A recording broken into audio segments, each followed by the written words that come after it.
तुझे मालूम है, मैं अक्सर अपना वक्त यहीं बिताता हूँ। न जाने क्यों इन लहरों के शोर में मुझे एक अजीब सी खामोशी और अपनापन महसूस होता है। ऐसा लगता है जैसे ये नदी ही मेरी असल दुनिया है। मन करता है यहीं एक छोटा सा आशियाना बना लूं और ताउम्र यहीं इन लहरों की गोद में रह जाऊं। माधव की ये बात सुनकर विक्रम के दिमाग में एक विचार आया। कहानी की शुरुआत होती है चंदनपुर नाम के एक छोटे से गांव से, शहर की चकाचौंध से बहुत दूर, जहां रातें अब भी अंधेरी होती थीं और सुबह पक्षियों की आवाज से जागती थीं। कच्ची पगडंडियां, हरे भरे खेत और उनके बीच बसा एक ऐसा गांव जहां कुदरत तो मेहरबान थी, लेकिन लोगों की किस्मत बरसों से रूठी हुई थी। यहाँ के लोग गरीब थे, मगर उनके दिलों में ईमानदारी और प्रेम की दौलत आज भी जिंदा थी। एक सुबह सूरज ठीक से निकला भी नहीं था। शंकर ने धीरे से माधव के कंधे पर हाथ रखा। उसके हाथ कांप रहे थे। उसकी आवाज में बुढ़ापे की लाचारी और पिता की चिंता दोनों घुली हुई थी। शंकर बोला, बेटा माधव, अब मेरा शरीर साथ नहीं देता। मैं और तेरी माँ सुबह सुबह खेत निकल जाते हैं तो हमारी लक्ष्मी और भोली खूंटे से बंधी रह जाती हैं।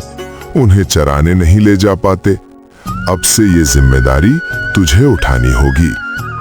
माधव ने पिता की झुकी हुई कमर और कांपते हाथों को देखा। उसका दिल भर आया। उसने मुस्कुराते हुए कहा, बापू, आप क्यों चिंता करते हैं? लक्ष्मी और भोली सिर्फ जानवर नहीं, मेरे दोस्त हैं। आज से इनकी जिम्मेदारी मेरी। आप और माँ बस अपना ख्याल रखें।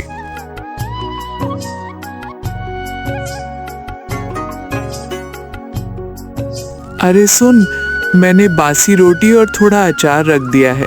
खाली पेट मत जाना बेटा। हाँ माँ, मैं खा लूंगा, माधव ने कहा।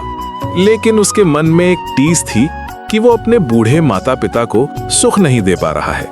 नाश्ता करके वो अपनी गायों के पास गया और उनके माथे को चूम कर बोला, कैसी हो लक्ष्मी? और तू भोली? चलो आज तुम्हें अपनी पसंदीदा जगह ले चलता हूँ, वो नदी का किनारा जहाँ दुनिया का शोर नहीं पहुँचता। माधव अपनी दोनों गायों को लेकर नदी की ओर चल पड़ा। वहां पहुंचकर उसने उनसे कहा, तुम दोनों आराम से यहाँ हरी घास चरो, मैं जरा नदी से बातें कर लूं। काश जिंदगी भी इस बहते पानी की तरह सरल होती। कितना सुकून है यहाँ। काश यही मेरा असली घर होता। शाम ढलते ही वो घर लौटा।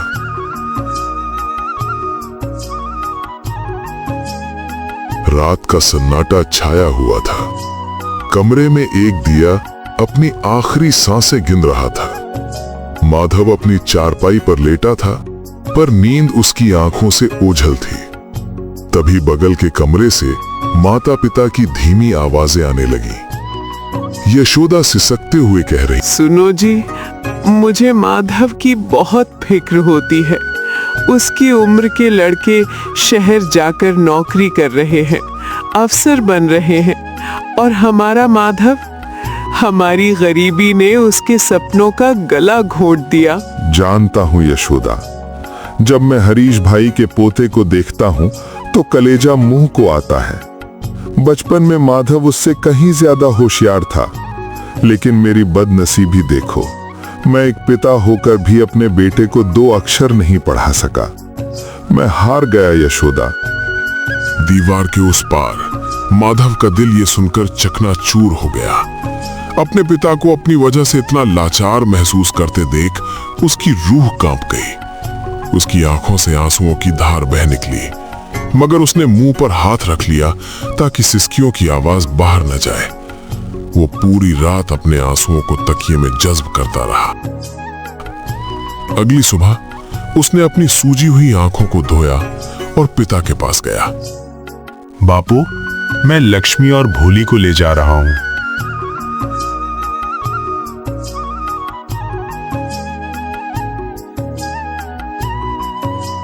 राम राम शंकर, घर पर है क्या? नहीं काका, बापू तो खेत गए हैं। बेटा, मुझे तेरे बापू से काम था। तुझे याद है मेरा पोता विक्रम, वो शहर से आ रहा है, उसे खेती बाड़ी सीखनी है। बचपन में तुम दोनों की दोस्ती की मिसाल दी जाती थी। विक्रम का नाम सुनते ही माधव की उदास आंखों में एक चमक आ गई। विक्रम आ रहा है, ये तो बहुत खुशी की खबर है काका। मैं बापू से जरूर कहूंगा। जाते जाते हरीश काका ने एक सवाल पूछ लिया, जिसने माधव के जख्मों को कुरेद दिया। बेटा माधव, बुरा मत मानना, पर तूने पढ़ाई क्यों छोड़ दी? तू तो गांव में सबसे तेज था। माधव की मुस्कान फीकी पड़ गई। उसने भारी गले से जवाब दिया, काका, जिस घर की छत टपकती हो और 2 वक्त की रोटी का संघर्ष हो, वहां सपने देखना एक अपराध है। मैंने कभी बापू से पढ़ने की जिद नहीं की, क्योंकि मैं जानता था कि वो मुझे मना नहीं कर पाएंगे, चाहे इसके लिए उन्हें खुद को बेचना पड़े। और मैं अपने भगवान जैसे माता पिता को टूटते हुए नहीं देख सकता था। माधव का जवाब सुनकर हरीश काका की आंखें भर आई।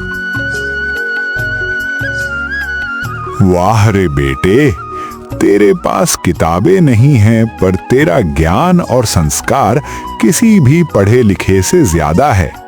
देखना, तेरा ये त्याग एक दिन रंग लाएगा। कुछ दिनों बाद विक्रम गांव आया। बरसों बाद 2 यार मिले। विक्रम ने माधव को गले लगा लिया। यार माधव, तू बिल्कुल नहीं बदला। वही भोलापन, वही सादगी। वक्त कहाँ बदला भाई, बस हालात बदल गए। चल, तुझे माँ के हाथ का खाना खिलाता हूँ। नाश्ते के बाद दोनों खेत की तरफ निकले। रास्ते में विक्रम ने पूछा, भाई सच बता, आगे का क्या सोचा है? पूरी जिंदगी बस गाय ही चराएगा क्या? माधव रुका। उसने गहरी सांस ली और बोला, विक्रम, सपने वो देखते हैं जिनके पैरों में जूते हों। मैं तो नंगे पांव चलने वाला इंसान हूँ, अनपढ़ हूँ। मेरे लिए कोई भविष्य नहीं है भाई, बस सांसें चल रही हैं, यही काफी है। माधव की निराशा विक्रम के दिल में चुभ गई। बातें करते करते वे नदी किनारे पहुंचे। वहां बैठते ही माधव ने फिर वही बात दोहराई। पता है विक्रम, यहाँ आकर लगता है कि मैं जिंदा हूँ। मन करता है नदी पर ही घर बना लूं। ये सुनते ही विक्रम की आंखों में चमक आ गई। सुन, तू यहाँ रिवर फ्लोटिंग हाउस क्यों नहीं बनाता? शहर के लोग ऐसी जगहों के लिए तरसते हैं। वे यहाँ रहने आएंगे और तू उन्हें रेंट पर दे सकता है। ये तेरा अपना बिजनेस होगा। बिजनेस? विक्रम, होश में आ। नदी पर घर बनाने में लाखों लगेंगे और मेरी जेब में 10 रुपए भी नहीं है। विक्रम ने हार नहीं मानी। उसने हरीश काका और माधव के साथ मिलकर बैंक से लोन लेने की योजना बनाई। 10 लाख रुपयों की जरूरत थी। विक्रम का उत्साह देखकर माधव के अंदर भी एक उम्मीद की किरण जागी। अगले दिन वे बैंक पहुंचे।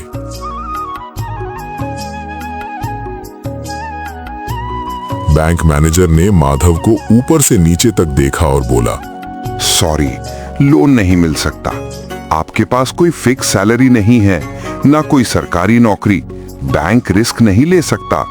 बहुत हुआ तो नियम तोड़कर 5 लाख दे सकता हूँ, वो भी मुश्किल से। विक्रम और हरीश काका ने बहुत विनती की, पर मैनेजर टस से मस न हुआ। घर लौटते समय माधव पूरी तरह टूट चुका था। उसने विक्रम से कहा, रहने दे भाई, देख लिया ना, गरीब के सपनों की कोई कीमत नहीं होती। शायद मेरी किस्मत में यही लिखा है, मैं बना ही हारने के लिए हूं।